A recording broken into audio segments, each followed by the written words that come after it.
ഇത്തവണ വെക്കേഷൻ കഴിഞ്ഞ് നാട്ടിൽ നിന്ന് മൈസൂർ പോകുന്ന വഴി കോയമ്പത്തൂർ മൈസൂർ റൂട്ടിൽ ശരവണംപട്ടി ഭാഗത്തുള്ള കുട്ടിപ്പ നാട്ടിക്കോളി റെസ്റ്റോറൻറ്റിലാണ് ഞങ്ങൾ ലഞ്ച് കഴിക്കാൻ കയറിയത്. ഒരു നല്ല സൈലൻറ്റും ഗുഡ് ആംബിയൻസും ഒക്കെയുള്ള ഒരു നല്ല റെസ്റ്റോറൻറ്റ്. കൂടാതെ കുട്ടികളെയൊക്കെ അട്രാക്റ്റ് ചെയ്യാനായിട്ട് ഒരു കിളിക്കൂടുതൽ അവർ സെറ്റ് ചെയ്ത് വെച്ചിട്ടുണ്ടായിരുന്നു.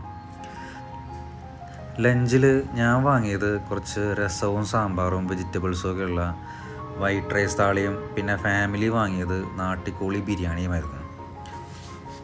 ഈ നാട്ടിക്കോളി ബിരിയാണി എന്ന് പറയുമ്പോൾ നമ്മുടെ മലബാർ ചിക്കൻ ബിരിയാണിയിലുള്ള പോലെ ചിക്കൻ സോഫ്റ്റോ അല്ലെങ്കിൽ ഫ്ലഷ് അധികമൊന്നും ഉണ്ടാവില്ല. കുറച്ച് ഹാർഡായിരിക്കും. നിങ്ങളൊരു നാട്ടിക്കോളി ലവറാണെന്നുണ്ടെങ്കിൽ ഒരു മസ്റ്റ് ട്രൈ ബിരിയാണിയാണ്. കൂടാതെ അവരുടെ ഒരു സ്പെഷ്യൽ എന്നുള്ള രീതിയിൽ ഞങ്ങൾ വാങ്ങിയത് ചിന്താമണി നാട്ടിക്കോളി റോസ്റ്റായിരുന്നു. ഇതും നല്ല ടേസ്റ്റി ആയിരുന്നു.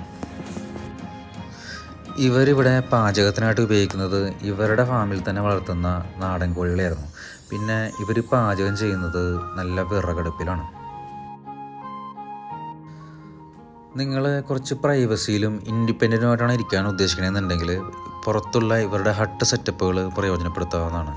അത് കൂടാതെ വൈകുന്നേരങ്ങളിൽ ഫ്രണ്ട്സും റിലേറ്റീവ്സും ഒക്കെ ആയിട്ട് ഒരു പാർട്ടി നടത്താനാണ് നിങ്ങൾ ഉദ്ദേശിക്കണമെന്നുണ്ടെങ്കിലും ഈ ഹട്ട് സെറ്റപ്പോ അല്ലെങ്കിൽ അവരുടെ പാർട്ടി ഡൈനിങ് റൂമോ നിങ്ങൾക്ക് ഉപയോഗിക്കാവുന്നതാണ്. അത്യാവശ്യം നല്ല കാർ പാർക്കിംഗ് ഉണ്ടെന്നുള്ളതാണ് ഒരു മറ്റു പ്രത്യേകത.